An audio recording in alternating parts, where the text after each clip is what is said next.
Buenas tardes a todos, a todas, a todos. Estamos aquí transmitiendo de nuevo el seminario de corporalidades, es nuestra primera sesión y tenemos el gran gusto de tener a la doctora Mariana Gavarrot.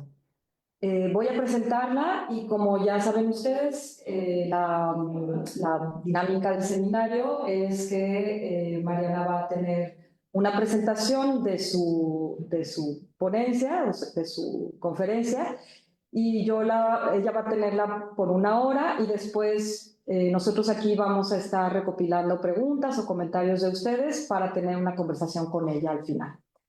Entonces voy a comenzar con la presentación de la doctora Mariana Gavarrot.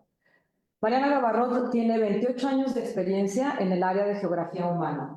Su actividad académica está centrada en la investigación, la docencia y divulgación de temas de género. Es profesor e investigador en la Escuela de Humanidades y Educación del TEC de Monterrey, en donde imparte la clase de Antropología del Cuerpo. En la misma escuela lidera el área de Igualdad de Género y Diversidad. Además, es asesora del Centro de Dignidad Humana del mismo TEC de Monterrey. Es autora del libro ABC del Género, Nociones Mínimas para Discutir el Tema, publicado por la editorial Lumen en 2022. Colabora con instancias de la sociedad civil y de gobierno y actualmente forma parte del Consejo Nuevo León, en donde es comisionada de Desarrollo Social y preside la Subcomisión de Igualdad de Género. También es consejera de Explórate, asociación civil que promueve los derechos de las personas LGBTQJA+. Obtuvo el grado de doctorado por la Universidad de Oxford en el Reino Unido en la Escuela de Geografía y Medio Ambiente con especialidad en Geografía Humana.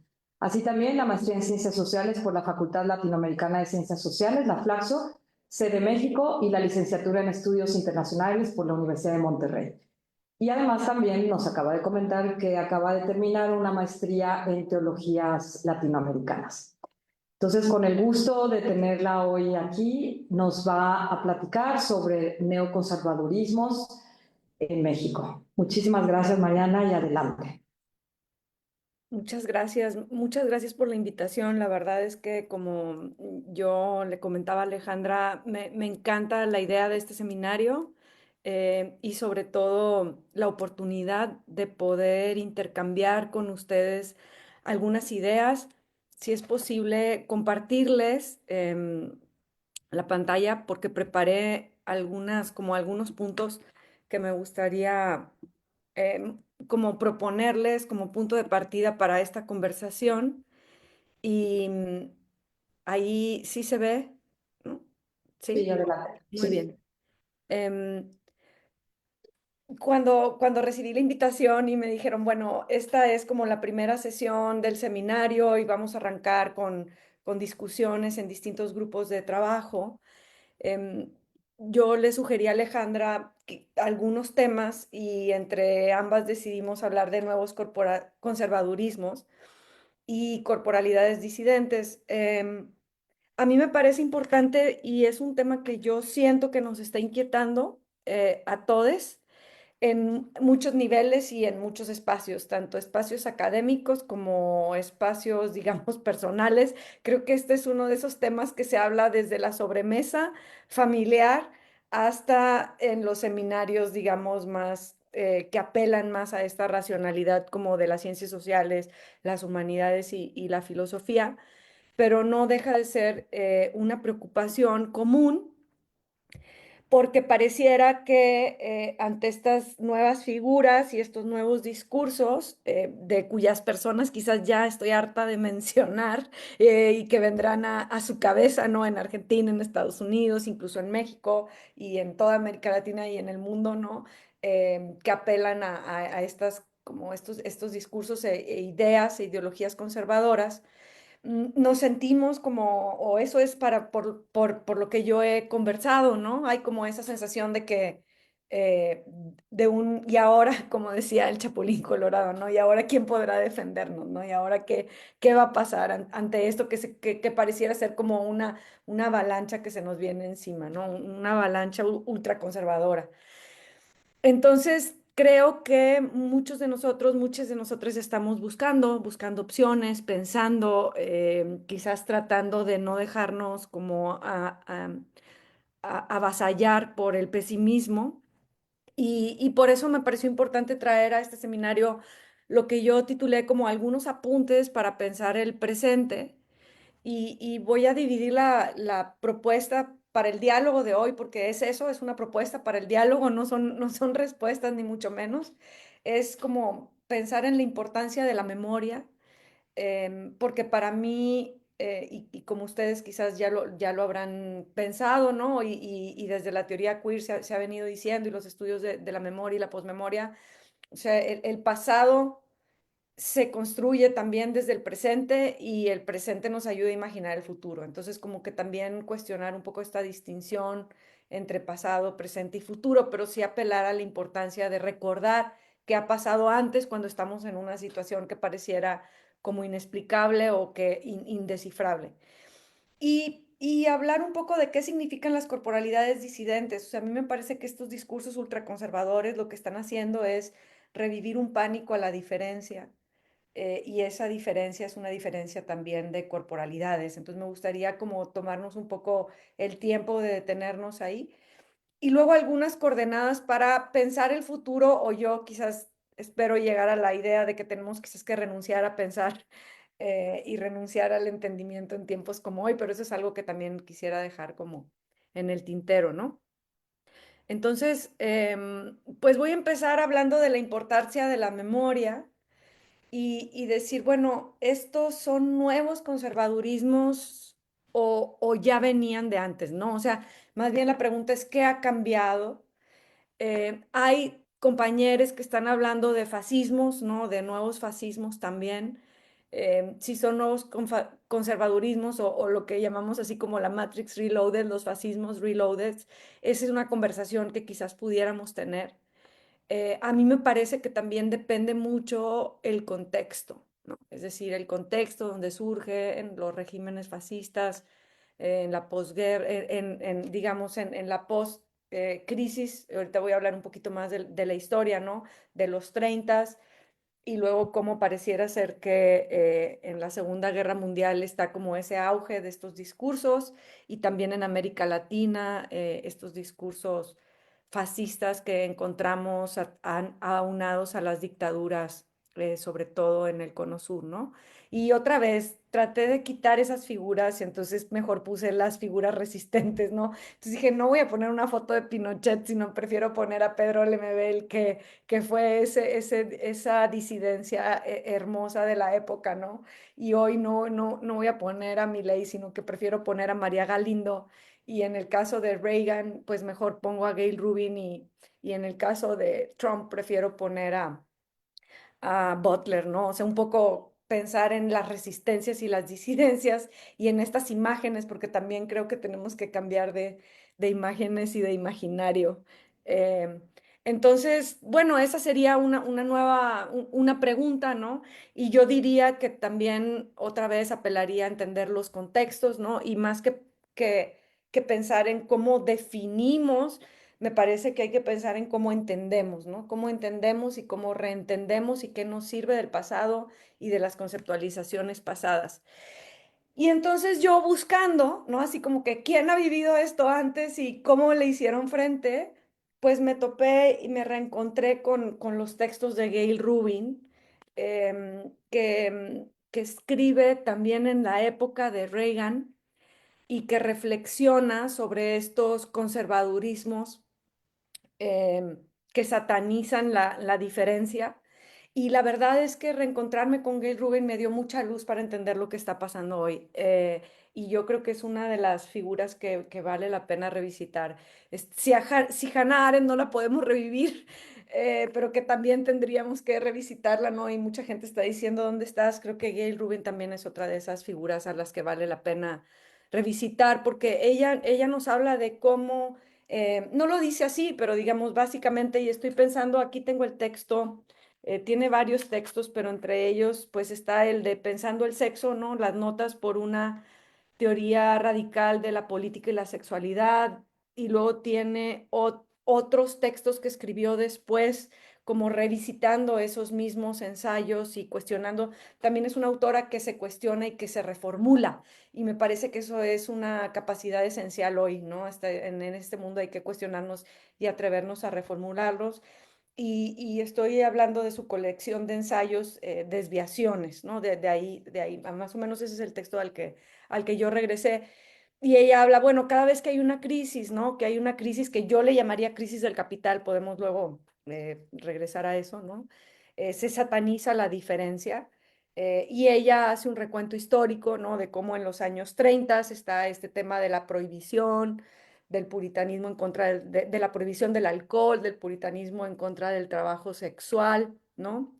De estos pánicos contra los perversos que vienen de fuera, que también son los inmigrantes, ¿no? En la época de la gran crisis, y luego escribe su primer ensayo en los 80, sus primeras reflexiones ante estas crisis que reconfiguran el sistema capitalista y que digamos, detonan las políticas de ajustes de los años 80 con Reagan y Thatcher y todo digamos, la imposición de este modelo neoliberal, ¿no? Otra vez, los años también son como fluidos, ¿no? Depende mucho en dónde, no es lo mismo Argentina que Centroamérica, que hay como muchos contextos diferentes, pero estoy apelando como a estas generalidades. Y me fui a Gail Rubin porque es Estados Unidos el que ahorita parece ser el más estridente, ¿no? Estados Unidos, los discursos estadounidenses son los más estridentes y además sabemos que llevan la batuta de esta alianza global, ¿no? Entonces, esta cita que yo saqué de su ensayo de las notas para una teoría radical del sexo es cómo las disputas sobre la conducta sexual se vuelven vehículos para desplazar ansiedades sociales y descargar la intensidad emocional y la ansiedad en estos tiempos, ¿no? Y yo diría, y eso es lo que hacia allá voy, que no solamente es la conducta sexual, sino es hacia la diferencia y cómo ante el miedo se refuerzan esos dispositivos biopolíticos de control del cuerpo. Voy a dar un ejemplo que creo que todo el mundo tiene como muy en mente, que es este helicóptero, ¿no? Que se estrella contra un avión en Washington y la respuesta básicamente de Trump fue, pues era una persona trans la que iba manejando, ¿no? Entonces dices tú, como, ¿en qué mundo tiene sentido eso, ¿no? ¿En qué mundo tiene sentido buscar un culpable, ¿no? Pues en este mundo donde se descartan las ansiedades y se piensa que quitando a las personas trans y a las diferentes de la milicia se resuelve el problema. Es así como una ilusión de que esto nos da seguridad, porque esto es lo más fácil de hacer, ¿no? Y me voy a permitir dar otro ejemplo porque es como una joya aquí en mi estado de Nuevo León. Hubo, ustedes si leen el periódico, pues una crisis ambiental del aire, ¿no? No podíamos respirar y nuestro gobernador sale a declarar que ya metieron a 3 personas a la cárcel por haber iniciado incendios en terrenos baldíos, ¿no?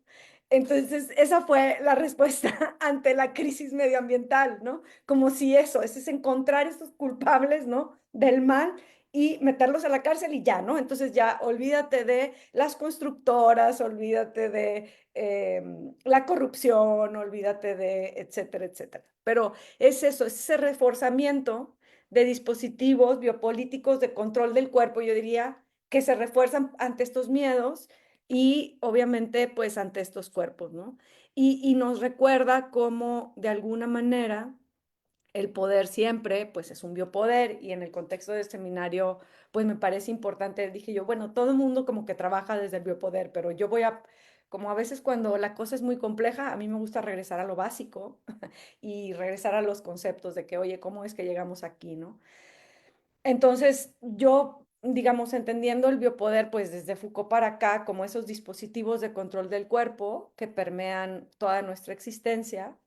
Y otra vez, y a mí aquí, yo pienso, y esa es otra de las propuestas que tengo, es que los conceptos tienen que servirnos para entender la realidad, ¿no?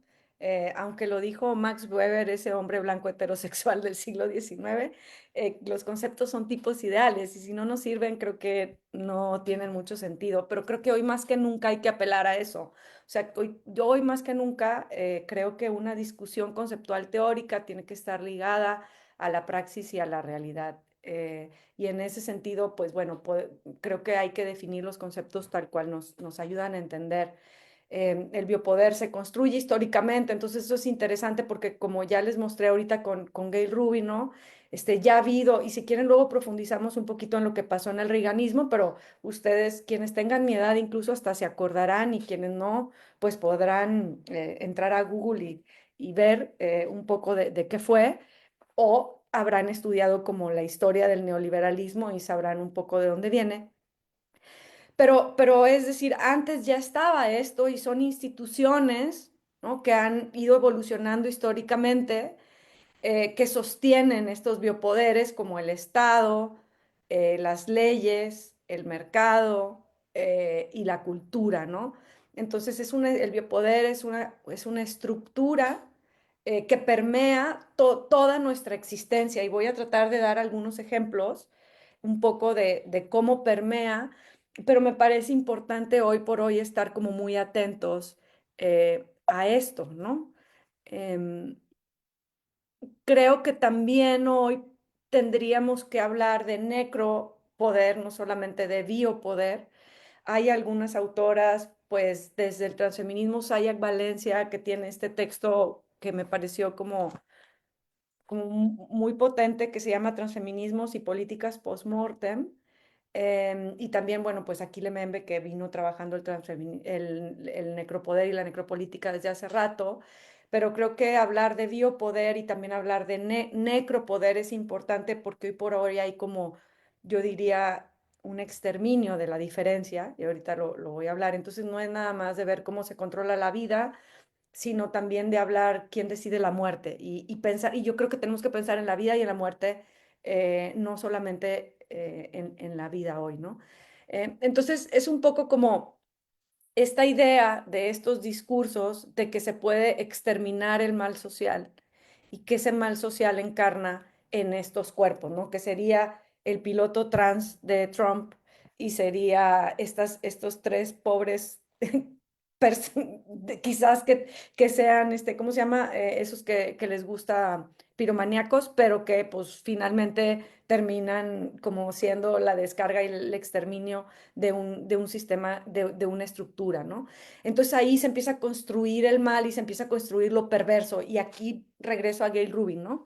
Entonces en la época de los 30, en la época de los 80, incluso hoy, ¿no? Se construyen esos raros y esos perversos que son los pederastas, que son las trabajadoras sexuales, que es la pornografía, que es la disidencia sexual. Gail Rubin trabaja, por ejemplo, incluso el sadomasoquismo.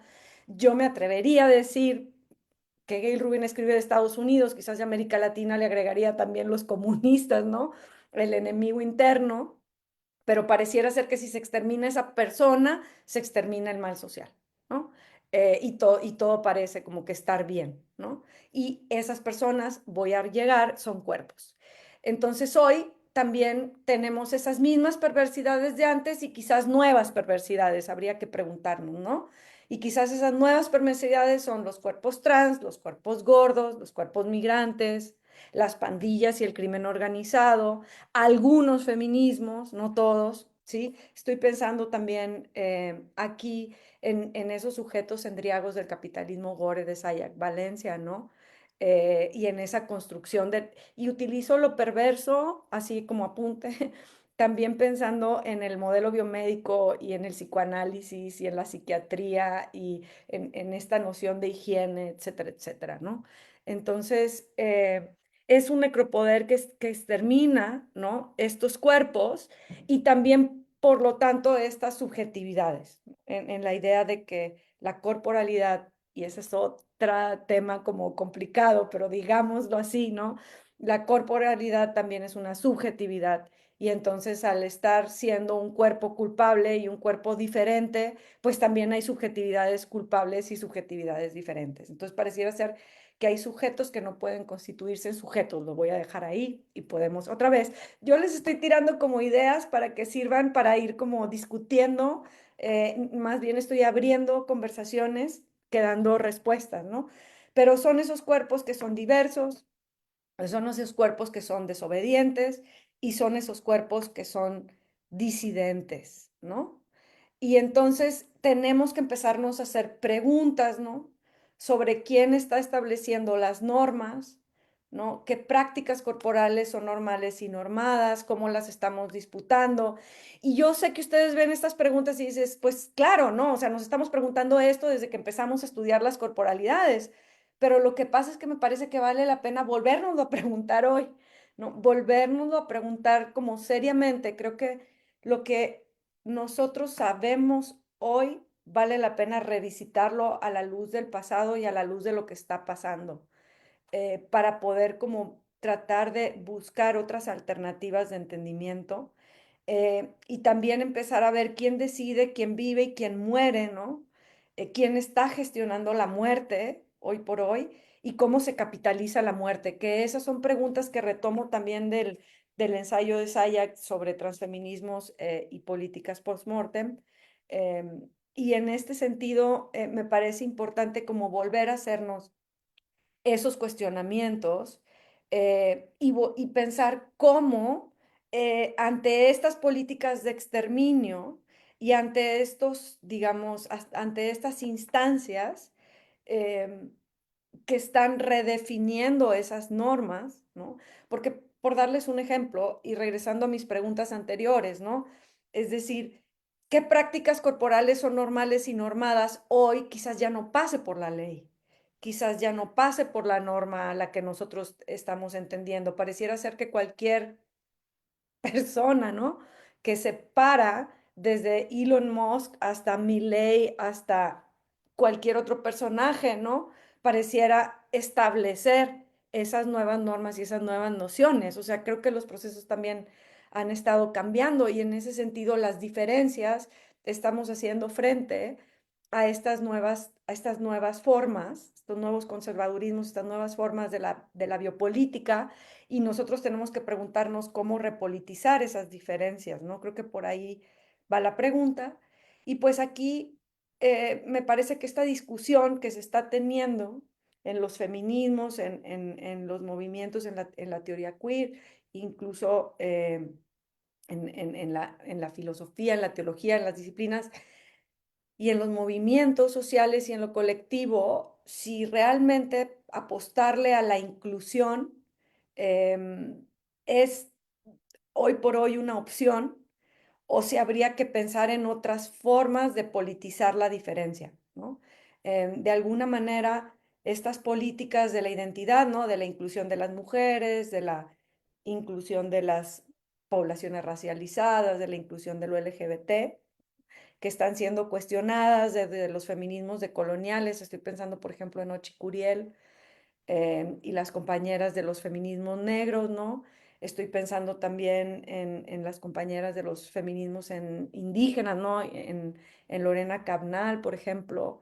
Em, Estoy pensando en todas estas nuevas como propuestas de reexistencia que se están haciendo, que están diciendo, bueno, quizás tendríamos que ir o cuestionar esta idea de que tenemos que luchar por la inclusión, tenemos que apostarle al activismo y apostarle a la sociedad civil y a la ONGización, le llama Ochi, si no me equivoco, ¿no?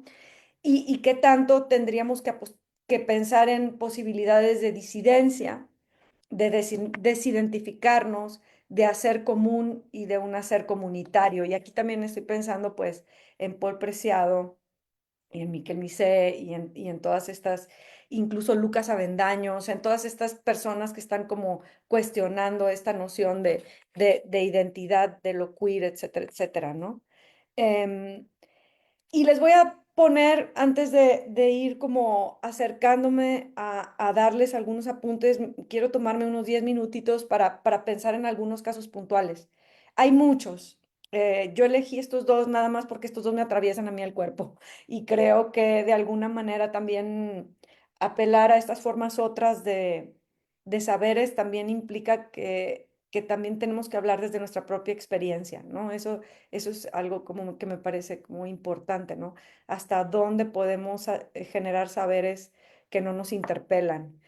Yo en lo personal siento que no puedo, ya no. Entonces tengo que apelar a mi propia experiencia y bueno, no que me asuma como un cuerpo gordo, pero sí que el tema de la forma corporal y la gordura ha sido algo que me ha interpelado Y el caso del activismo gordo me parece como un buen ejemplo de estas tensiones entre el activismo y la desobediencia, ¿no? Entre, por ejemplo, la obesidad que cuestiona ese saber científico, ¿no? Que cuestiona la genética, que cuestiona las mediciones y las correlaciones, cuestiona la industria, cuestiona el neoliberalismo. Es decir, fíjense ustedes cómo un cuerpo cuestiona la estructura, ¿no?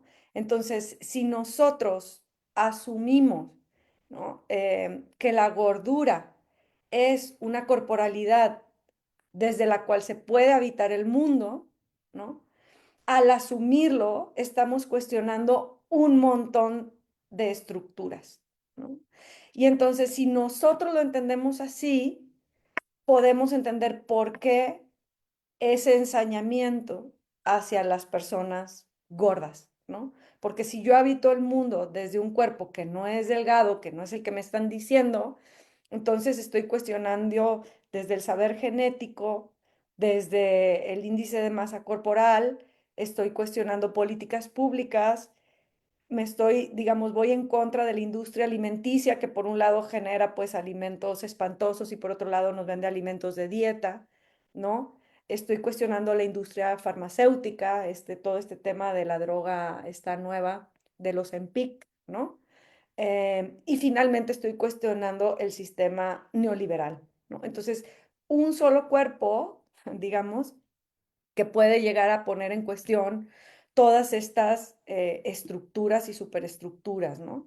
Y como, por ejemplo, cuando vemos el activismo gordo y la disidencia, queda como tan palpable la propuesta, porque por un lado tenemos el body positive, que viene de Estados Unidos, ¿no? Y la aceptación corporal, y por el otro lado tenemos a la cerda punk, ¿no?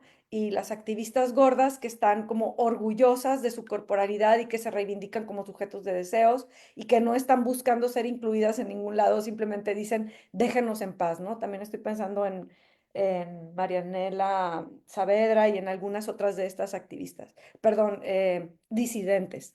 Entonces, es interesante porque estamos hablando quizás de los mismos cuerpos, pero estamos hablando de estrategias diferentes de hacerle frente a estos nuevos escenarios y a estos nuevos conservadurismos, ¿no?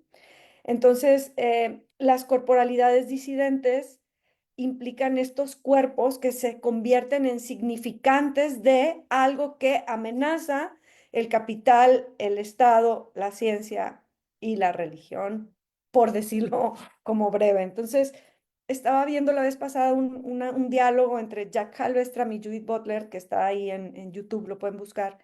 Y una de las cosas que reflexionaban ellas es que efectivamente cuando estas personas piensan que nosotros somos una amenaza, es que sí lo somos, ¿no? Sí lo somos porque significamos las posibilidades de otro tipo de existencia, ¿no? Y eso no es una cosa menor. Entonces, cuando el cuerpo se vuelve un significante de esas resistencias y de esas amenazas, pues entonces de alguna manera podemos entender por qué se ensaña, digamos, el sistema hacia el exterminio de estas otras corporalidades. Y cuando estoy hablando de exterminio, lo voy a abrir aquí, no estoy hablando de un agarrar a la persona y meterla a la cárcel o matarla directamente, ¿sí?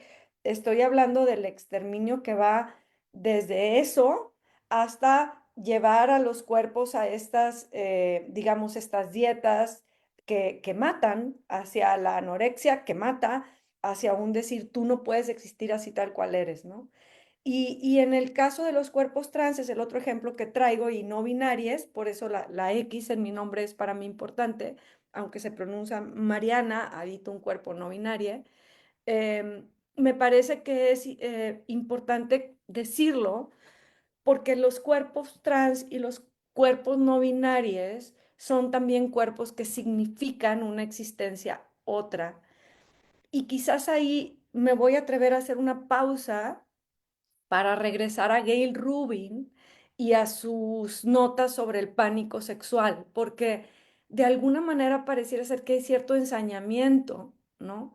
con las personas trans y no binarias, cuando en realidad, como dicen varios compañeros, pues nosotros no representamos realmente una amenaza en términos de números o en términos de lo que nosotros pudiéramos hacer, ¿no? Miquel Misé, sociólogo trans, que lo recuerda todo el tiempo, ¿no? Dice, pues, ¿qué te puedo hacer yo, ¿no?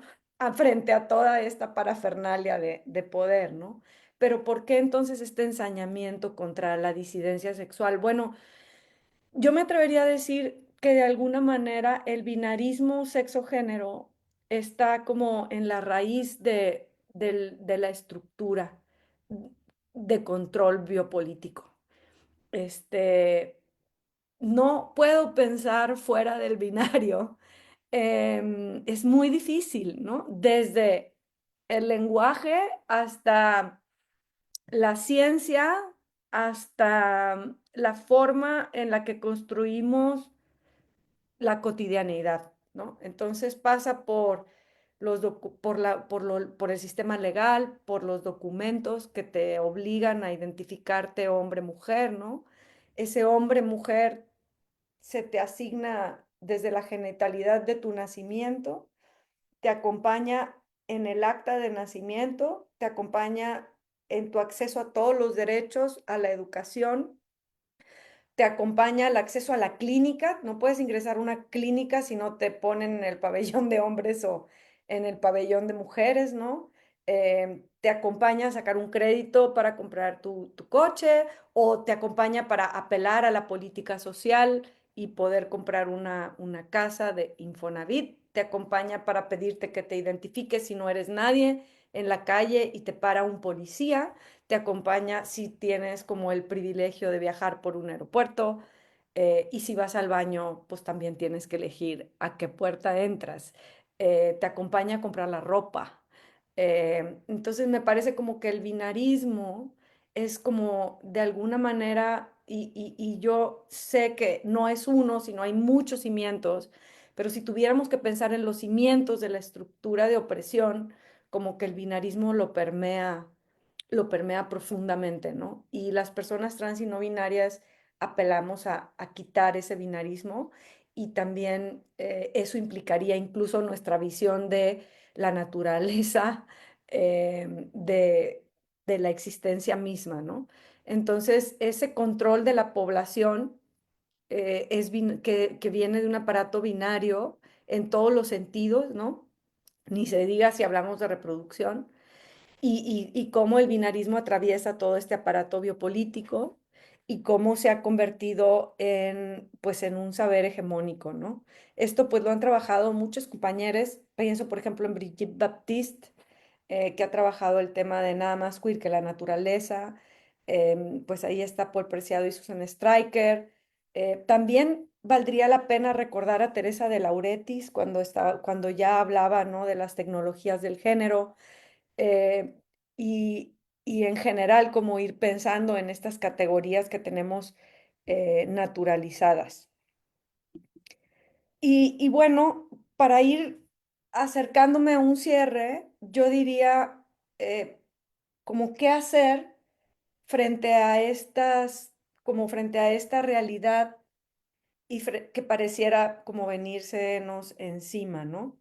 Y yo eh, apelo a esta como metáfora, esta figura de que estamos viviendo en los muros de muerte, ¿no? Que significan literal los muros de las fronteras de los estados-nación, los muros de las cárceles, los muros del capital, y cómo tenemos que buscar posibilidades de reexistir en las grietas, ¿no? En las grietas de estos muros y buscar estas otras posibilidades de vida, porque es un aparato de exterminio em, en el que pareciera ser que no queda más que buscar esas posibilidades de sobrevivencia y de reexistencia.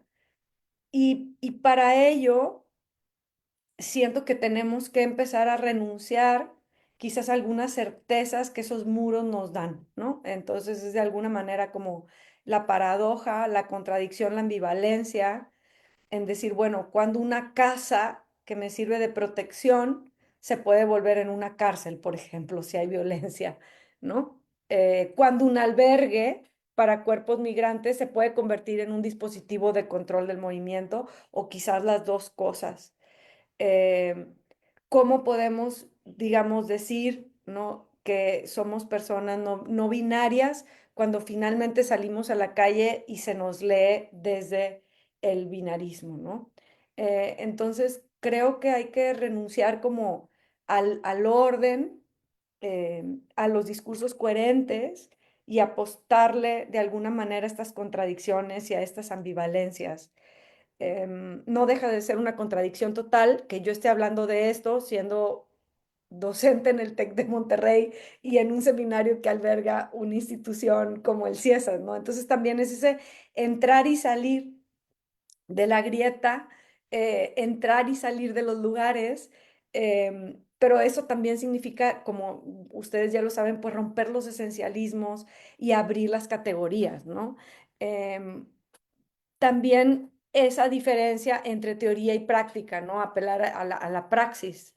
No me atreví a escribirlo porque me parece como muy, escribirlo me pareció como dije, bueno, a lo mejor escribirlo pareciera ser muy fuerte, pero vuelvo a esta idea de que, y lo digo a manera de provocar esta discusión, o sea, como que me parece cada vez más imposible empezar a hacer teoría que no sea desde la propia experiencia.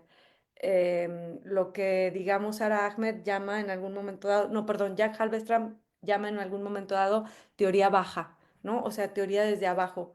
Y Ahmed también trabaja esta idea de la teoría desde la propia experiencia de vida, ¿no? Entonces me parece que los transfeminismos y los feminismos bastardos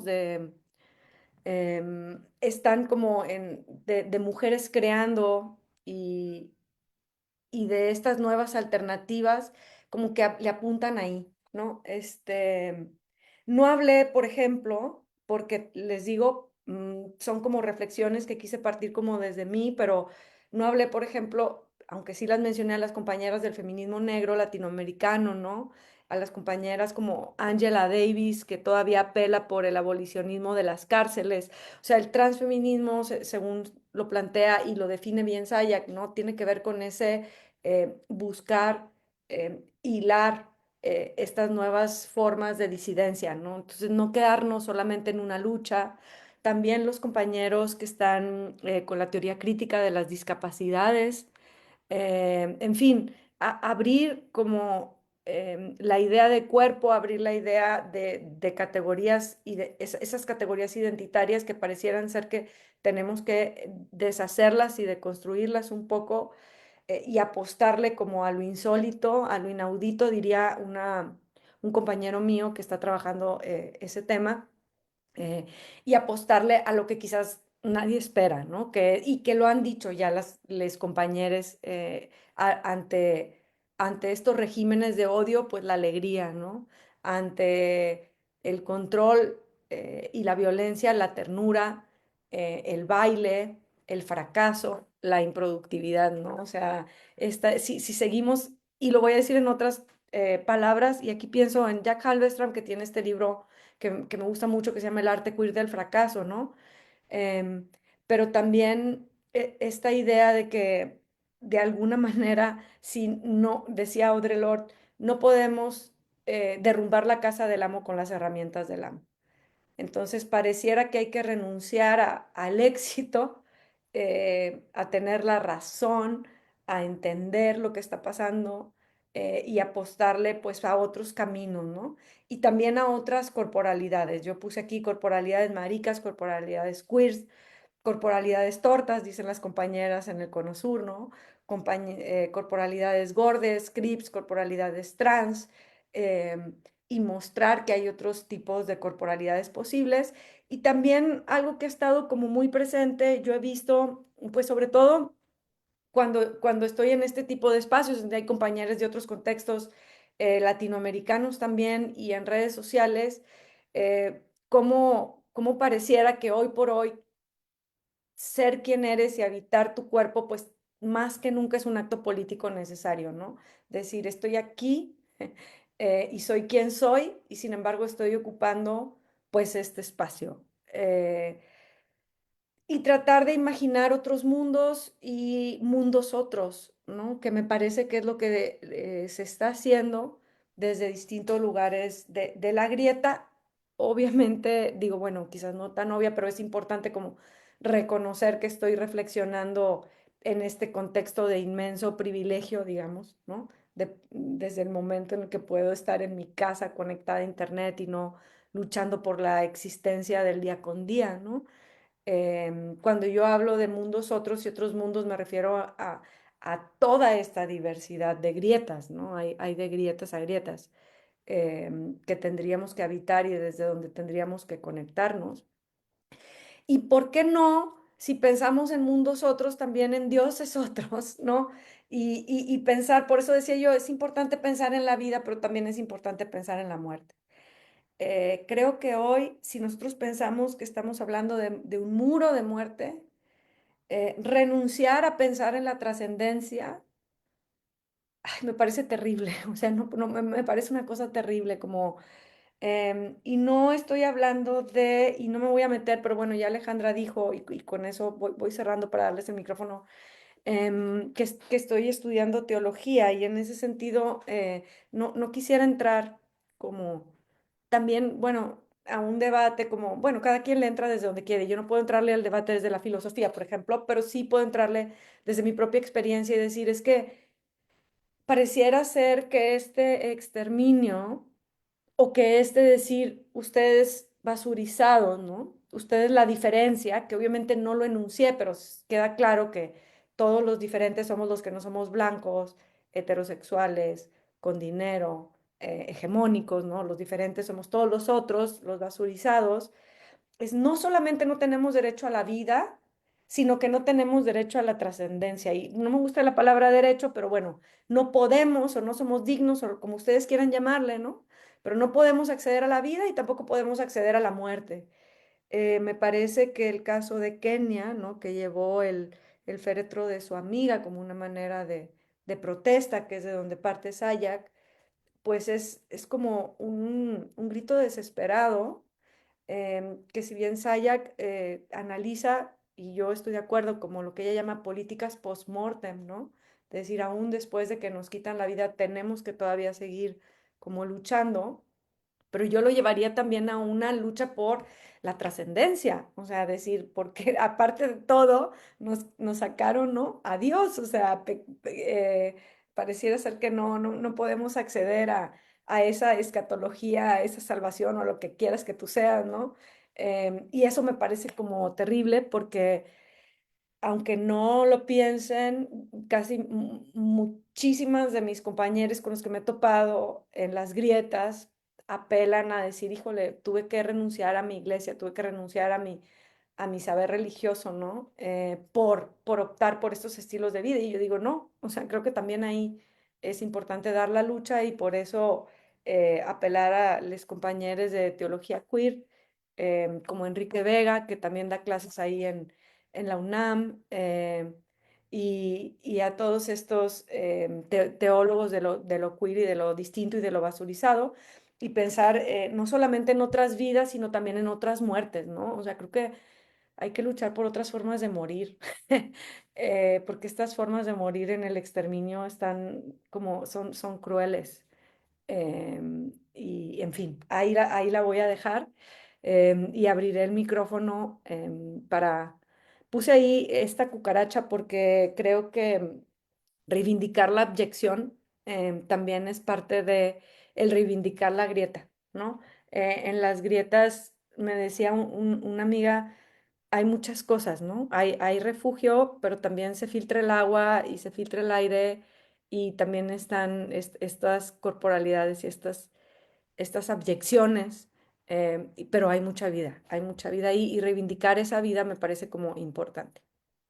Y hasta ahí la dejaría yo, Alejandra, para... Pues muchísimas gracias, Mariana, porque todas las provocaciones que nos mandaste ahorita nos recuerdan, me parece, uno de los fundamentos de este seminario, que es precisamente revisitar nuestras categorías con las que andamos por el mundo, ¿no?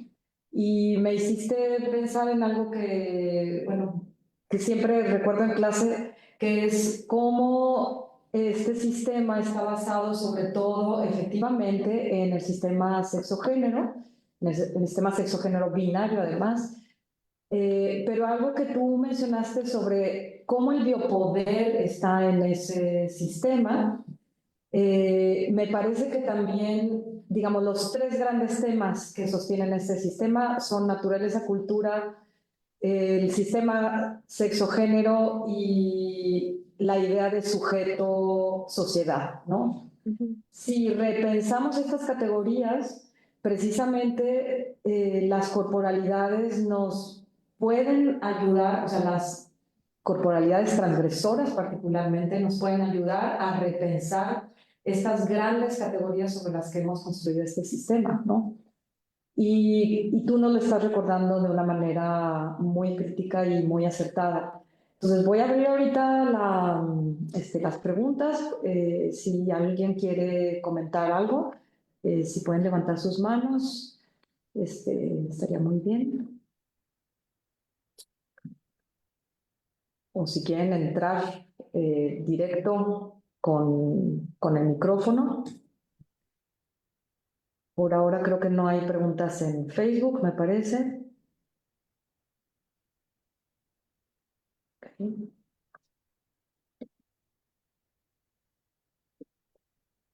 Y si nadie se anima, yo quisiera mencionarte algo, Mariana, sobre el papel de los medios de comunicación. O sea, ya Gramsci nos recuerda que es otro de los grandes poderes que configuran la forma en cómo nos relacionamos, en cómo consumimos, de muchas maneras, ¿no? Entonces, me parece que hay un neoconservadurismo en redes sociales precisamente sobre los cuerpos y las corporalidades. Jocelyn aquí tiene un comentario, entonces si quieres lo abro de una vez para que ella también entre y ya tú recojas los comentarios. Adelante, Jocelyn.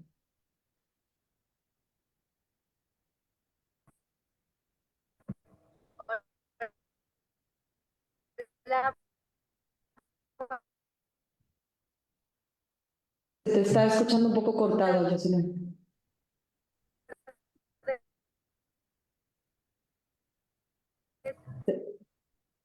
Se te escucha cortado. Si quieres, mándalo por el chat y también ahí te puedo recoger no el comentario. sé si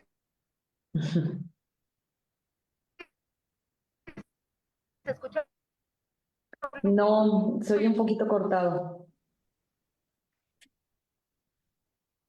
A lo mejor si nos lo pones en el chat, sí. Ajá, mejor. Mm, sí.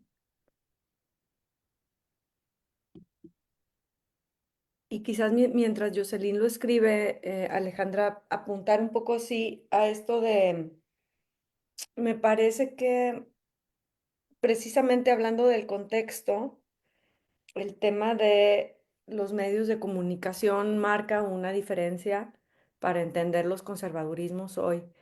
Y estoy pensando en un artículo que por aquí tenía de Verónica Gago, que habla de cómo las nuevas derechas parecieran como retomar el discurso de las disidencias para, para popularizar, ¿no? sus posturas. Y cuando tú hablabas de las categorías, naturaleza, cultura, sexo, género, sujeto, sociedad, por ejemplo, cómo el discurso sobre la libertad, ¿no?, se ha retomado para apelar a la opresión, ¿no? Yo soy libre de decir lo que yo quiero y yo soy libre de vivir mi vida como yo quiero y por lo tanto puedo oprimir y puedo hacer lo que yo quiera. Entonces, esa es una categoría a la que también valdría la pena como ponerle mucha atención porque el neoliberalismo hizo de la libertad como que otra cosa, ¿no? Y entonces se retoman estos discursos y también se retoman estas estrategias, ¿no? Como lo de la irreverencia. Por ejemplo, esta palabra que me tiene ya hasta el queque de woke, ¿no? Este, Es decir, como que, entonces yo les digo woke porque yo soy políticamente incorrecto, ¿no? Y yo soy el irreverente. Em, y entonces es como, yo le llamaría perverso en el sentido de que se erige, como que vacían de sentido la irreverencia para imponer el poder, ¿no? Entonces yo soy el que va en contra de las convenciones cuando me atrevo a, por ejemplo, a decir que otra vez se les diga idiotas a las personas neurodivergentes, ¿no? Y entonces yo me erijo como en, entre comillas, lo voy a decir si es que suena absurdo, pero así es, o sea, yo soy un revolucionario. Yo voy en contra de lo políticamente correcto porque yo me atrevo a decirle idiota a una persona, ¿no? ¿En qué mundo eso es creíble, ¿no? Entonces ha habido también como esta apropiación desde los medios, desde el manejo de los medios de comunicación y desde el manejo de los discursos políticos, en donde pareciera ser que lo ultraconservador es liberal. Y donde nosotros somos los conservadores y que queremos censurarles porque estamos diciendo, oye, no puedes decir eso, ¿no? Y voy a, antes para ya leerlo, quisiera dar otro ejemplo que también me trae como muy alterada, es que esto de la cancelación, ¿no?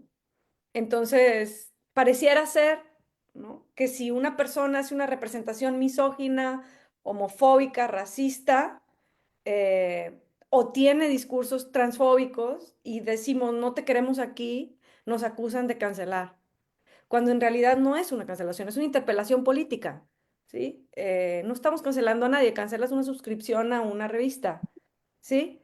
Pero no cancelas una persona, la exterminas y la desapareces, que eso es lo que hace el poder, ¿no? El sistema extermina y desaparece a corporalidades diversas y disidentes. Y cuando nosotros estamos diciendo, oye, tu discurso está reproduciendo una violencia asesina, diría yo, porque aunque dices, qué exagerada, pero es así. O sea, sí son discursos de exterminio. O sea, las personas trans lo dicen muy bien. O sea, no solamente son nuestras muertas, sino también son nuestras suicidadas y nuestras enfermas, y, ¿no? Entonces el biopoder es cotidiano y el exterminio también es cotidiano. Entonces tú dices, oye, no, no puedes estar aquí, ¿no? Porque tu discurso refuerza esas violencias, me estás cancelando, ¿no? No, no te estoy cancelando, te estoy interpelando políticamente, te estoy diciendo que tu discurso aquí no va, ¿sí?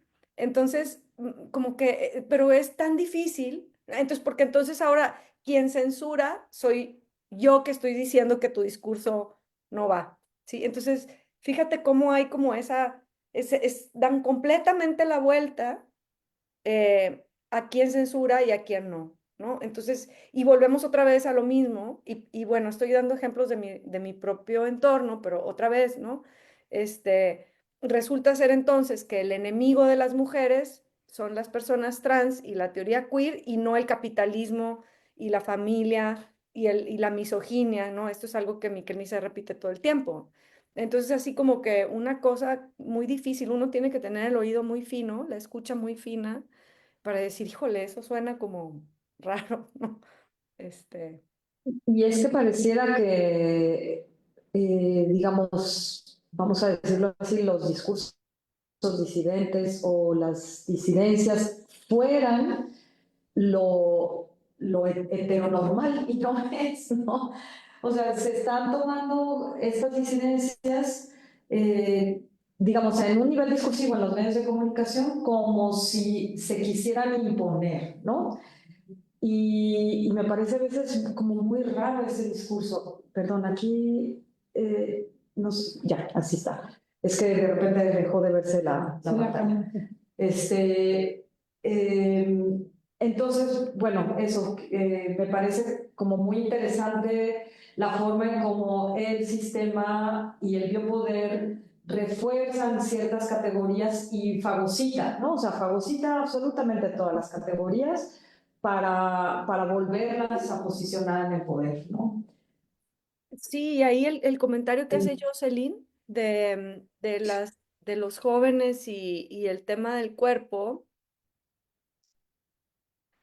yo trabajo con un grupo de compañeros sobre feminismos y psicoanálisis que trabajan con jóvenes. Y una de las cosas que hemos reflexionado en ese grupo tiene que ver con cómo, bueno, y la teoría queer lo ha reflexionado desde las infancias, vámonos desde las infancias hasta las juventudes, ¿no? O sea, el adultocentrismo hace que los cuerpos de las infancias y de las juventudes estén bajo mucha violencia en general, ¿no? Son cuerpos que están, digamos, sometidos constantemente al disciplinamiento. El disciplinamiento en la casa, ¿no? Desde cómo tienes que comer, cómo te tienes que sentar, cómo te tienes que comportar, hasta el disciplinamiento en la escuela, ¿no? Que te puedes llevar puesto a la escuela, que no, si te puedes hacer un tatuaje, si no te puedes hacer un tatuaje, obviamente si puedes tener relaciones sexuales o no puedes tener relaciones sexuales, o educación sexual o no educación sexual. Me parece que lo difícil, diría yo, y la pregunta es cómo desde las juventudes se puede habitar el cuerpo y reapropiarse del cuerpo, porque parece ser que son cuerpos que quedan como a merced, particularmente a merced del sistema, porque una infancia o un niño en una secundaria, pues es muy difícil que pueda habitar una corporalidad disidente frente a este sistema, ¿no? Me parece a mí que es importante hablarlo porque ahí, cuando yo hablaba de transfeminismos y estas alianzas, cuando yo hablo de personas, incluso lo vivo en la universidad, ¿no? Como maestra universitaria, creo que es muy importante las alianzas intergeneracionales y la escucha intergeneracional. Y eso a mí me cuesta por la contradicción de que por un lado pues tengo un rol de profesore que es como muy institucional y tengo que evaluar, pero por otro lado quisiera buscar lo que Rita Segato llama estas contrapedagogías de la crueldad, ¿no? O sea, o pedagogías otras. Creo que nosotros tenemos que buscar pedagogías otras que permitan que estos cuerpos puedan habitar el mundo desde su propia, voy a decirlo, desde su propia agencia. Y creo que la pregunta es cómo les acompañamos, cómo les acompañamos sin reproducir las estructuras de opresión. Es bien complejo, o sea, bien complejo. Lo voy a dejar ahí. Jocelyn, si quieres que diga algo más, pues me dices, pero creo que esa pregunta es una pregunta que nos tenemos que hacer quienes trabajamos con infancias y con personas jóvenes todos los días. Me parece que habitar un cuerpo disidente siendo profesore, es como muy importante. Dejar ver a los estudiantes que habemos cuerpos disidentes en la escuela me parece un primer paso y eso lo saqué de Val Flores, esta, bueno, ella no se llama a sí misma, pero yo la considero como una intelectual de la disidencia, que habla de esa importancia, ¿no? De su experiencia siendo una maestra torta en una primaria y creo que es muy importante esa parte. Voy a leer nada más el comentario de Jocelyn Ramos para poner en contexto lo que acaba de decir Mariana. Dice, llegamos tarde, no pudimos conectarnos antes, sin embargo me parece sumamente importante para los y las jóvenes el tema del cuerpo y los discursos neoconservadores y sus futuras decisiones. Cae del cuerpo rebelde y las obligaciones hacia la construcción de un mundo mejor. Ese fue el contexto. Luego hay un comentario de Facebook, antes de seguir con otro que está aquí.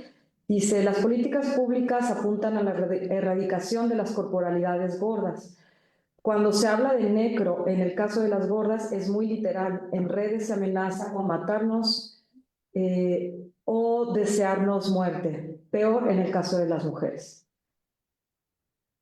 Este es Sí, un comentario de Gabriela Quintero. Gracias, Gabriela. sí, gracias, Gabriela. Es un hecho y también el reconocimiento de que, bueno, en estos términos, las políticas de combate a la obesidad, porque así se dicen, ¿no? Por eso puse el cartel de la pandemia de la obesidad, es una política de combate a los cuerpos gordos. Y es algo que es importante, que yo creo que las compañeras activistas gordas están poniendo como en la palestra, que me parece como fundamental, porque tenemos eso por un lado y tenemos como este combate a los cuerpos gordos está llevando eh, a, a los cuerpos a someterse a estas dietas y tratamientos riesgosísimos que también derivan en la muerte. Por eso me parece fundamental lo que dices, o sea, y por eso reitero tanto cuando hablo de exterminio, yo no hablo de una, como por ejemplo, desgraciadamente, los campos de exterminio que se han descubierto, ¿no? Esa es una estrategia de exterminio, pero hay muchas otras cotidianas que es importante como señalar, ¿no? Y bueno, hasta ahí lo dejaría yo porque Dan había levantado la mano por acá. Sí, Dan, tienes la palabra. Y luego otro comentario aquí de Tania. Sí, si quieren, de una vez leo el comentario de Tania. Ok, muy bien, Este, gracias. y nada más como contexto, Jocelyn es parte de mi grupo de trabajo y ella se conectó con sus alumnos de secundaria, entonces están viendo la sesión. Bueno, el comentario de Tania dice, creo que de la mano con la libertad está la concepción de la elección y cómo pareciera que ahora toda elección individual está separada de cualquier proceso social, político e incluso cognitivo y que al tratarse de un ejercicio de nuestra libertad debe respetarse y no cuestionarse. Muy interesante tu exposición, Mariane. Gracias. Y no sé si te hago mi pregunta de una vez. Si Eh, quieres, sí.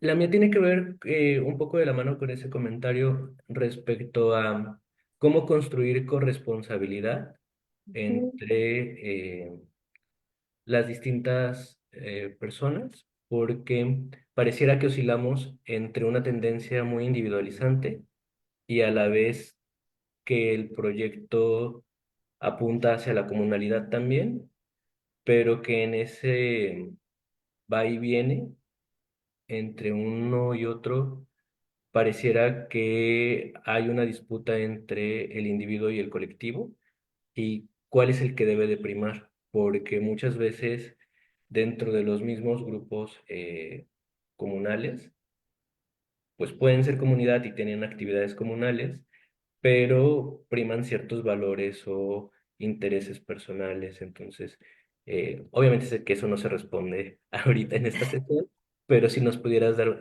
tu opinión. Claro, sí, y más bien compartir experiencias y ustedes ya si quieren me comparten las suyas. O sea, yo creo que eso de la elección, sí, Tania tiene razón y sobre todo como que eso, y me quedo pensando porque lo hemos hablado mucho, es como pareciera ser que somos libres de elegir cuando en realidad no, no somos tan libres de elegir. Entonces, no sé cómo llamarle, pero como esas falsas elecciones, ¿no? De, como si tuviéramos mucha opción, ¿no?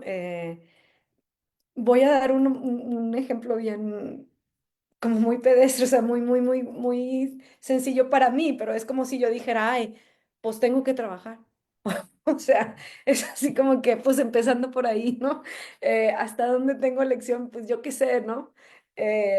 Y entonces sí, es como, ay, si tú eres libre de elegir, pues espérame, o sea, quizás también tendríamos que preguntar, pues, cuáles son mis opciones, ¿no?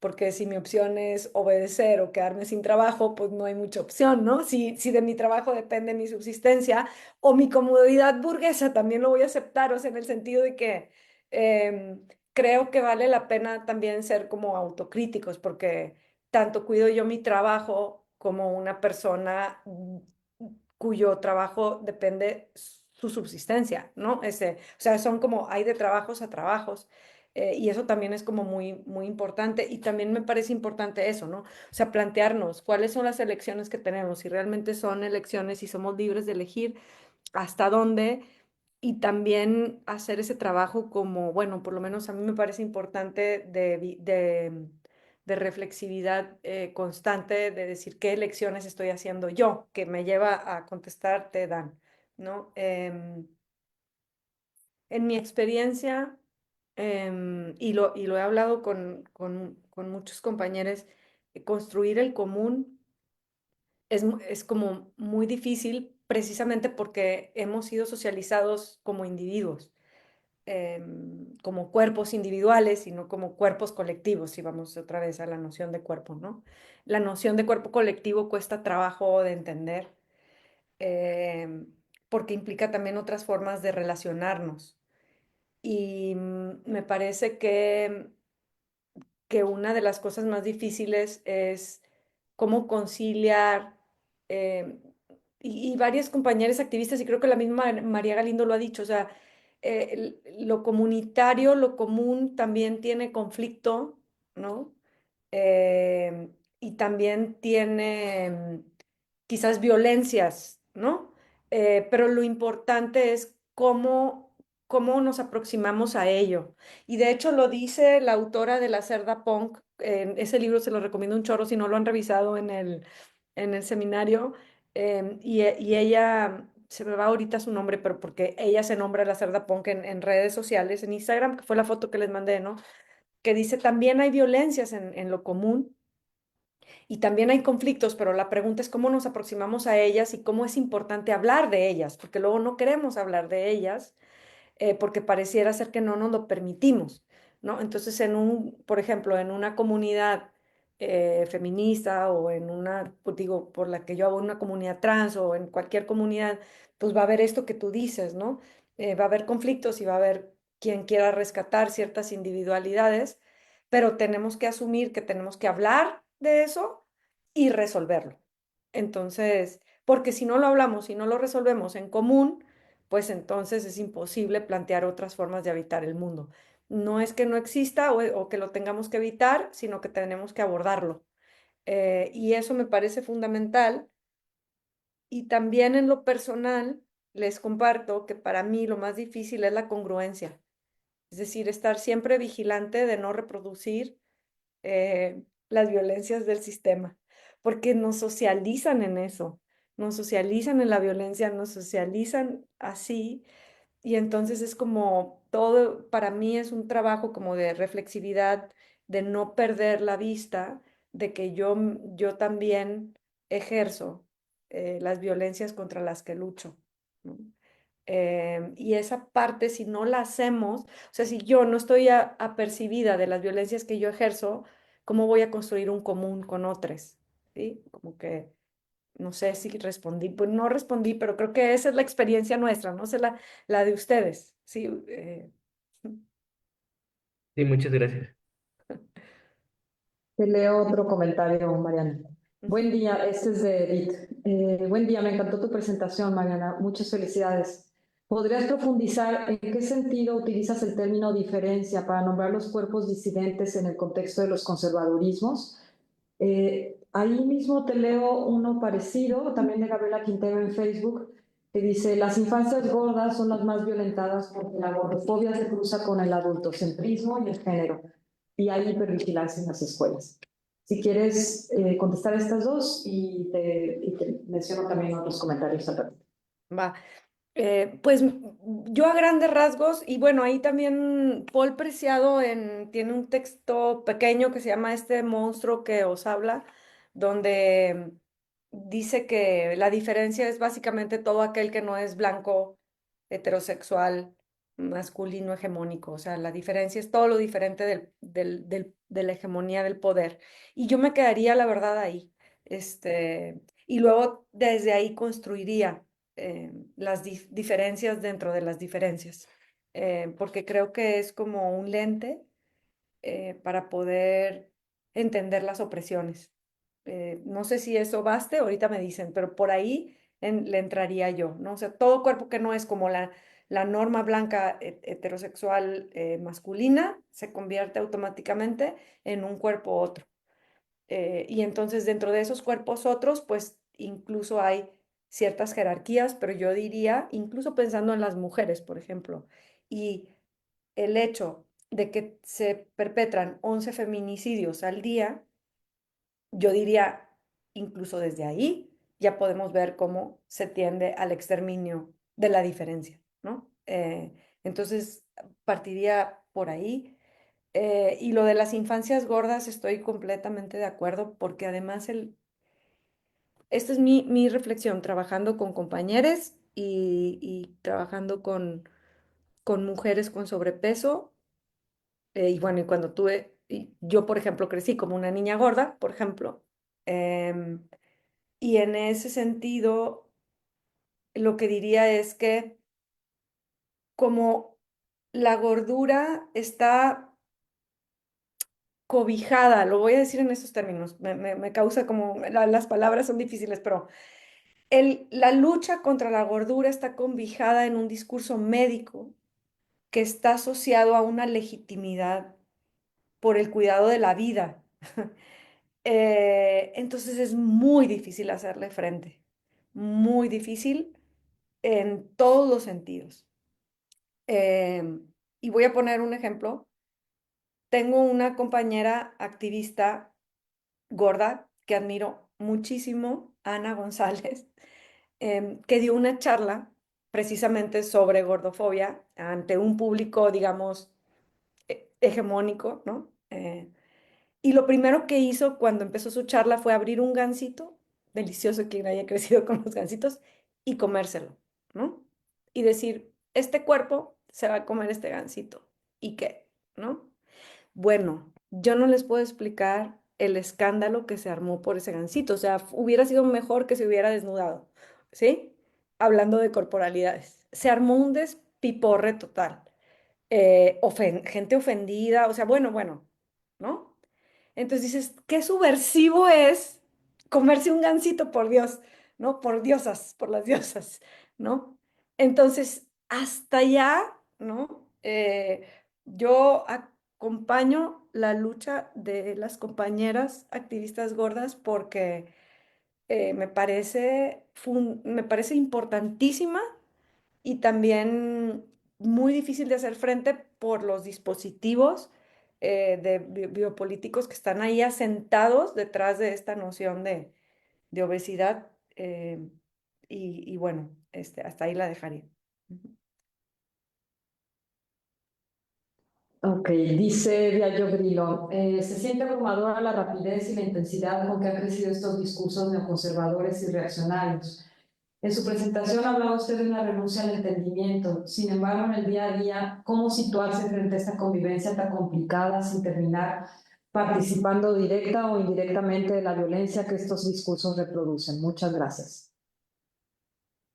Híjole, qué pregunta Está tan, complicado. tan importante y otra vez, a ver, quizás voy a decir esto me encanta que me hagan esas preguntas. Muchísimas gracias porque creo que de eso iba la intención de la presentación, o sea, porque no hay una respuesta, pero sí hay un poner en común de las experiencias. Em, por eso al final dije coordenadas, ¿no? Como creo que finalmente lo que uno tiene son como coordenadas de navegación. Y con esas coordenadas uno se va moviendo. em, y vale la pena detenerse a pensar como sobre ellas, ¿no? Eh, hablando, por ejemplo, y cada quien, o sea, creo que tenemos que pensarlas y cada quien las piensa desde el lugar en el que puede, desde el lugar en el que está. Voy a dar un ejemplo. O sea, por ejemplo, yo pienso las coordenadas desde, pues, mi lectura, desde la teoría, porque desde ahí he habitado el mundo muchos años en la academia, entonces busco las coordenadas, pues eso. Por eso cuando dije, ¿qué está pasando? Pues regresé a Gail Rubin, ¿no? Y empecé a leer a Sayak y empecé a buscar en los libros las respuestas y en espacios como este, porque desde ahí habito yo el mundo, ¿no?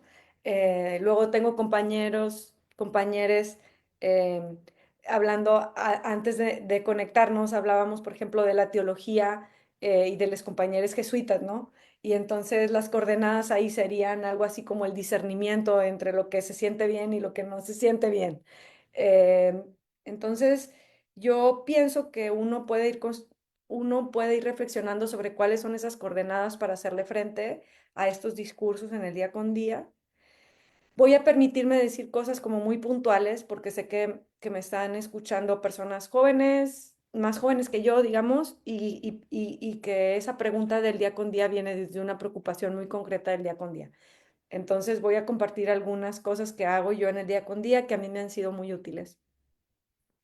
Trato de ver si la persona que está enfrente me está escuchando o no me está escuchando, porque a veces estos discursos ultraconservadores, y esto también me lo dijo una querida amiga, es, si no hay escucha, no hay diálogo, entonces, ¿para qué te gastas hablando? ¿No? Entonces, para mí, un dispositivo muy útil es la escucha. ¿Me está escuchando? Sigo hablando. ¿No me está escuchando? Pues con permisito, dijo Monchito, y me voy a otro lado, ¿no?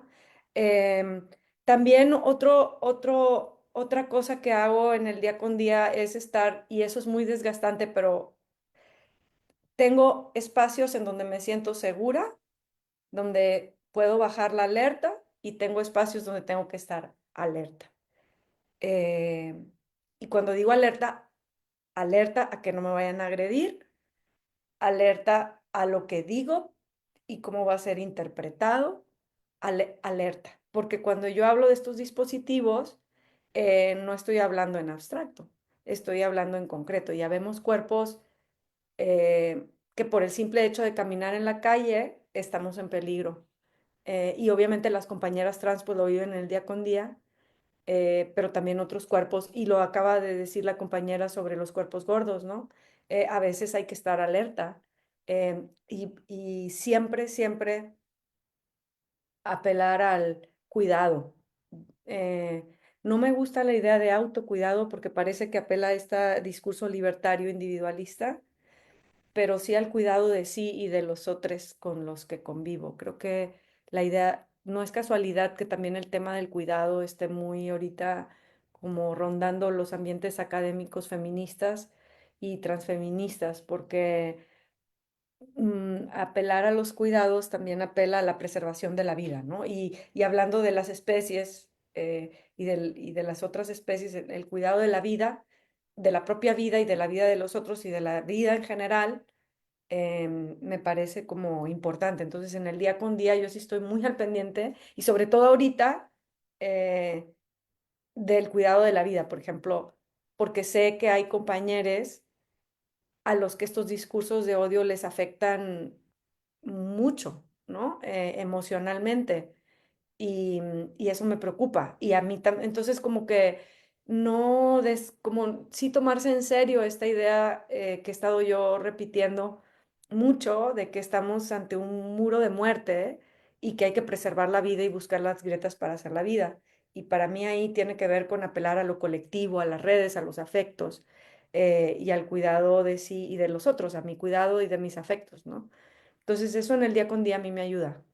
Por eso las consignas feministas me encantan de no me cuida la policía, me cuidan mis amigas. O sea, creo que los afectos hoy por hoy son como sumamente importantes. Entonces, por ahí. Ujú. Bien, te comento más bien te digo otro comentario de Paulette Victoria en Facebook. Es justamente muy específico el discurso gordo porque planteamos que somos hipervisibles. Ay, perdón, un segundito. Ujú. Se me movió aquí.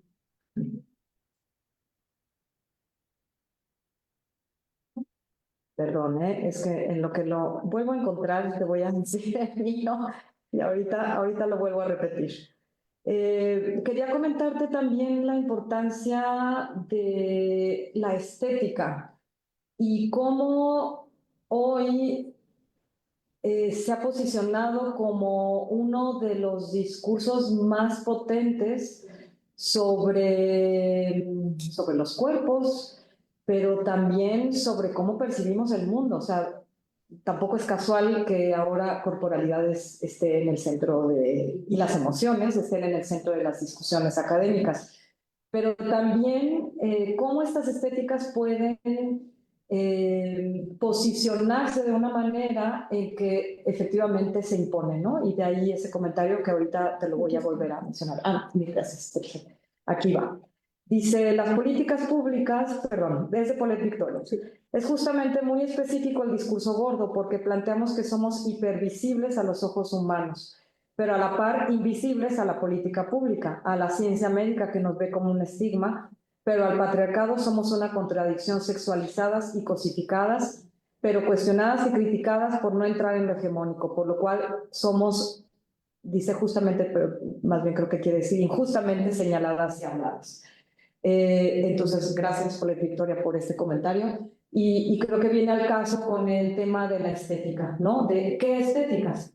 Y cómo precisamente una de las resistencias de los cuerpos gordos o incluso de otras corporalidades como la transexual es precisamente en la estética, no una guerra desde lo estético. Entonces me hace esto como muy interesante porque es como un discurso que está de fondo, pero que no alcanzamos a visibilizar a veces para reconstruirlo.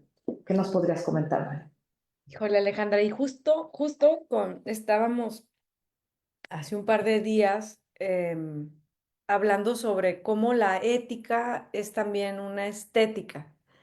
Y no quiero meterme en berenjenales más allá de mi entendimiento. Apenas, eso lo comparto ahorita porque apenas lo estoy pensando y lo estamos pensando en colectivo.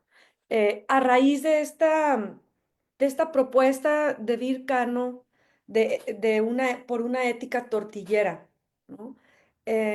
Vircano propone una definición de ética que casi me sé de memoria y siempre la traigo a la mano, pero es algo así como, su libro es Ética Tortillera y habla de la ética como una forma de ser, de estar, de habitar y de resistir en el mundo.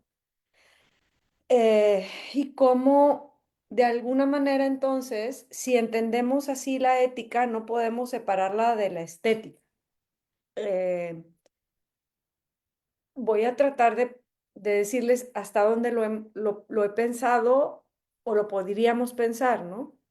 Porque entonces, desde el momento en el que tú habitas el mundo, desde un cuerpo disidente que pudiera ser un cuerpo gordo, un cuerpo trans, un cuerpo con discapacidad o un cuerpo racializado, esa forma de habitar el mundo pudiera ser una ética también y una estética, porque es decir quién eres y cómo te ves y cuestionar los valores estéticos también.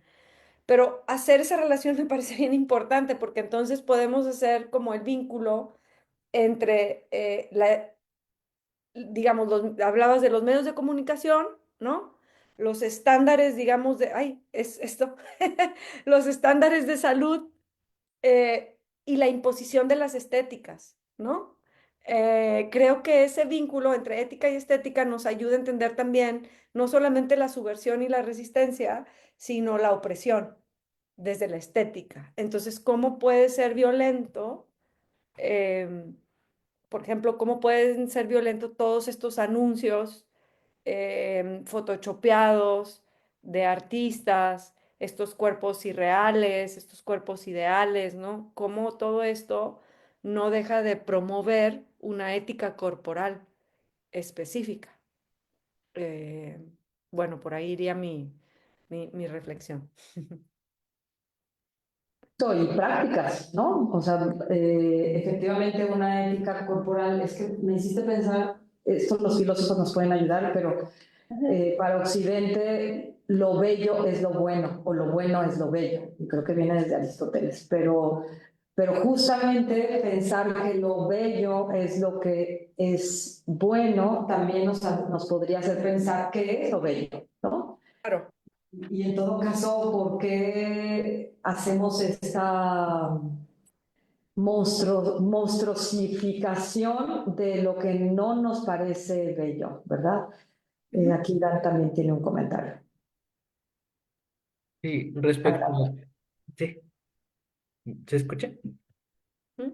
Sí, respecto a lo último que estaba mencionando, quería preguntarle respecto a todo este auge, no solo de los filtros, sino también de la inteligencia artificial y toda la reproducción de nuevas corporalidades, bueno, no nuevas, pero como estas exageraciones hegemónicas que ahora están primando en todo el Internet, por un lado, y qué vínculo tendría, o si lo han pensado, la relación de la fantasía y cómo las fantasías o las proyecciones de cosas deseables o no deseables están influyendo también en los cimientos de estos conservadurismos. No sé si soy muy claro, pero Nomás elaboro un poquito lo de las fantasías, a lo mejor como en qué estás pensando. es que estaba pensando que el otro, bueno, cada día que me meto a Instagram, en los Reels suelen salir ya producciones de inteligencia artificial. Y entonces hay un montón de cosas de qué animal sería tal país, ¿no? Pero algo que siempre he notado es, por ejemplo, cómo son siempre estas corporalidades blancas que van a representar absolutamente todo. Ujú. No importa lo que pongas y hasta aparecen comerciales de marcas famosas, todos ya cómo se está generando. Pero lo que a mí me ha llamado la atención mucho son las interacciones de los comentarios de las personas con esas publicaciones.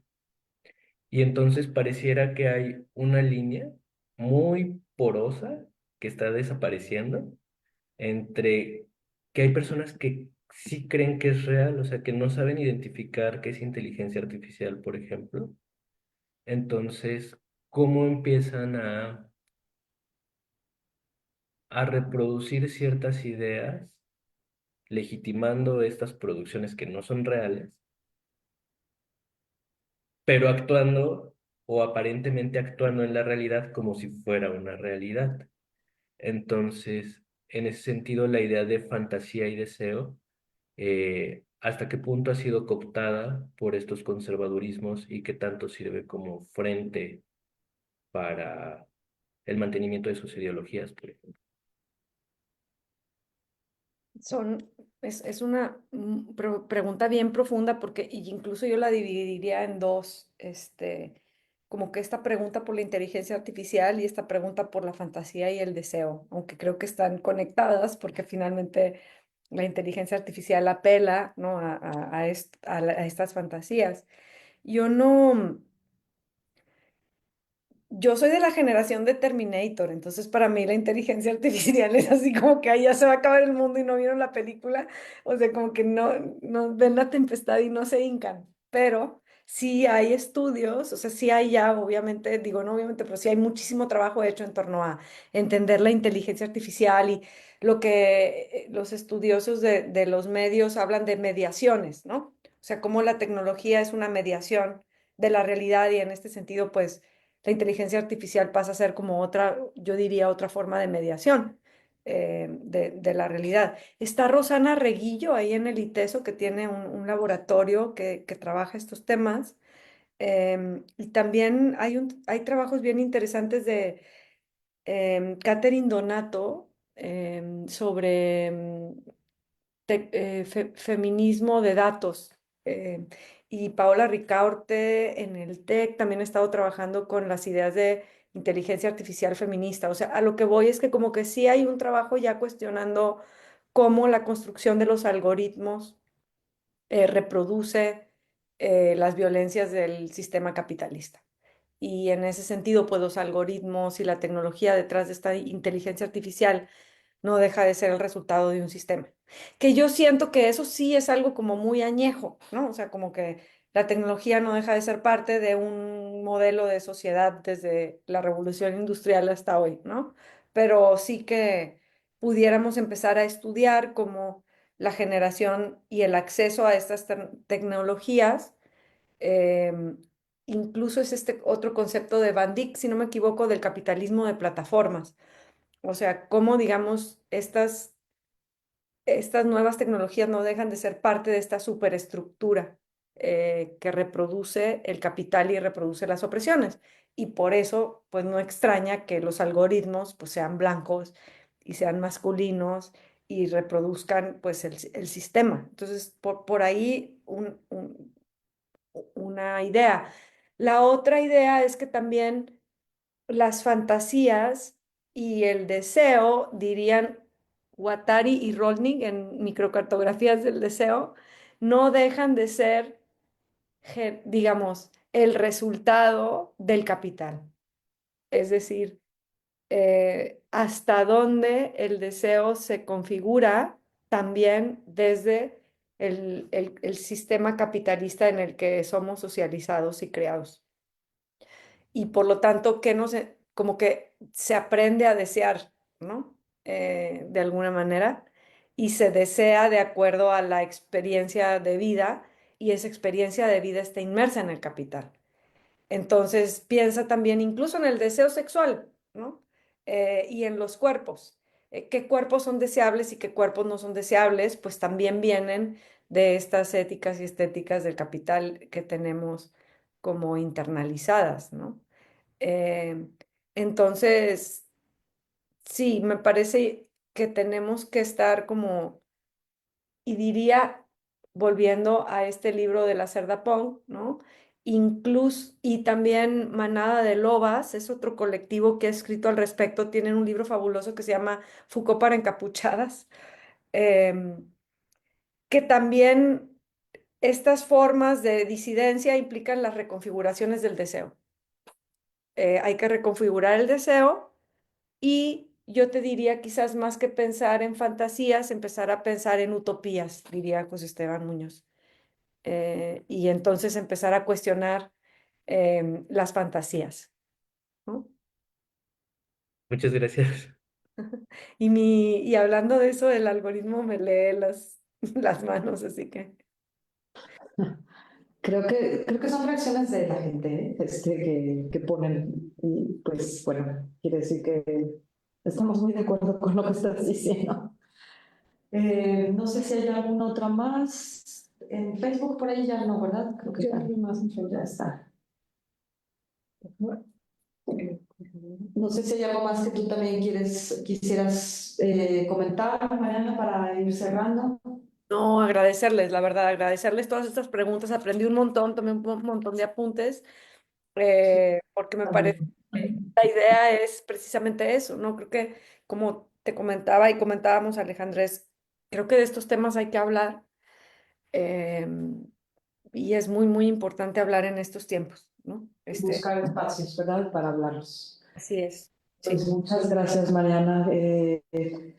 Queremos seguirles invitando al seminario y a Mariana, por supuesto, invitarte a que estés con nosotros, con nosotras en el seminario cada vez que lo tenemos y pronto de todos modos nos comunicaremos contigo. Creo que no, ya. Tania tiene un último comentario. Dice, perdón, me fui tantito y no escuché lo último, pero ¿cómo podemos cuestionar la utilización de la estética como herramienta de reproducción de discursos neoconservadores? Justo es lo que estábamos comentando. Aunque aquí, desde hace rato de que lo dijiste, ahorita si quieren hacemos un último agarre, ¿verdad? Con este comentario de Tania. Me parece que sí es importante también y también desde el comentario de Daniel, reimaginarnos corporalidades diferentes, ¿verdad? Que transgredan a lo que estamos acostumbradas, que nos den posibilidades, ¿verdad? De presencia, de acción, de prácticas, y que podamos al verlas, o sea, al tener una estética diferente, también darnos la chance de abrirlo a otros campos, ¿verdad? Porque si no están esas otras estéticas imaginarias, también me parece que nos constreñimos a lo que vemos siempre, ¿no? A lo que hemos reproducido siempre. Entonces, pues sí, aun cuando estamos muy socializadas en cierto tipo de estéticas, me parece que atrevernos a imaginar otras es muy importante. ¿Qué nos dirías, María?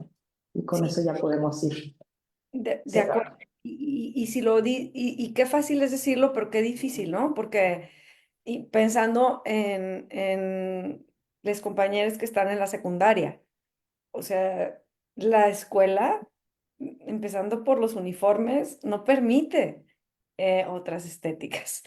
La familia tampoco permite otras estéticas. Em, Como que, y luego te vistes, por ejemplo, pensemos en las corporalidades, o sea, ¿a qué te expones cuando te vistes de otra manera, cuando te presentas ante los otros de otra manera? O sea, vuelvo al tema del cuidado, ¿no? Es pareciera que no, pero por ejemplo la violencia y no, todos los cuerpos diferentes en las primarias, o sea, la violencia entre las niñas es tremenda, ¿no? Entonces, habitar otras estéticas es arriesgarse a violencias. Es como, no es cualquier cosa, me parece, ¿no? Voy a poner uno bien sencillo, ni siquiera nada, no peinarte. O sea, Sí, sí. o sea, andar despeinado, deja tú más. O sea, es como, es lo que estamos diciendo, me parece a mí que hay que como, es muy, muy, muy potente. Y vuelvo a la idea del cuerpo como significante de posibilidades otras, ¿no? El simple hecho de que no te peines y te vistes de otra manera ya transgrede todo un sistema escolar, político, ¿no? Social. Eh, Ahora ni se diga, o sea, si no peinarte causa ruido, ahora imagínate habitar un cuerpo trans o un cuerpo tatuado visiblemente o un cuerpo gordo o un cuerpo diferente, ¿no? Y diría, ya con eso cierro, no solamente diferente, sino que voy a ir un poco más allá, es un cuerpo que no está queriendo ser normal. Mm, mm. Es decir, no quiero ser normal. Porque si intentas, pues como quiera, ¿no? Ahí dices, bueno, he perdido. Intenta, ¿no? Pero la gente que dice no, o sea, váyanse a donde quieran irse y yo aquí me planto, híjole, eso para mí es una valentía enorme porque sí hay mucho riesgo en hacerlo. O sea, no es nomás. Es verdad, y aquí el papel del arte podría, digamos, claro, los artistas también están muy expuestos, ¿no? Pero me parece que el papel del arte ayuda a alcanzar a sensibilizar esas corporalidades otras, ¿verdad? Sí, de acuerdo, totalmente de acuerdo. Y también quizás las pequeñas, te digo, yo sí creo que atreverse a habitar el mundo desde esas otras estéticas a lo mejor ayuda a abrir un poco de espacios en estos muros y a agrietar un poquito. Pues, a quitar las grietas. Así deberías llamar a tu nuevo libro. Gracias. Ok, pues muchísimas gracias a todas, a todos, a todos. Mariana, de nuevo, muy, muy agradecida. Estamos en contacto y los queremos invitar. ¿Cuándo es la próxima fecha que tenemos Eh, para el seminario? Ya de aquí en adelante y cada mes. nuestra, Último sí, miércoles. Adelante, sí, adelante. perdón, nuestra siguiente sesión es el día 30 de abril.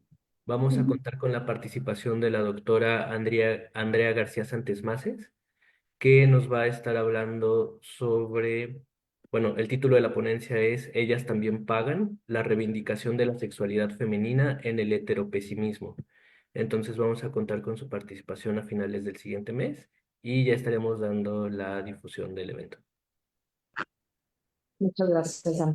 Gracias de nuevo, Mariana. Gracias a todos. Muchas Estamos gracias. viendo. Hasta luego. Bye. Hasta luego.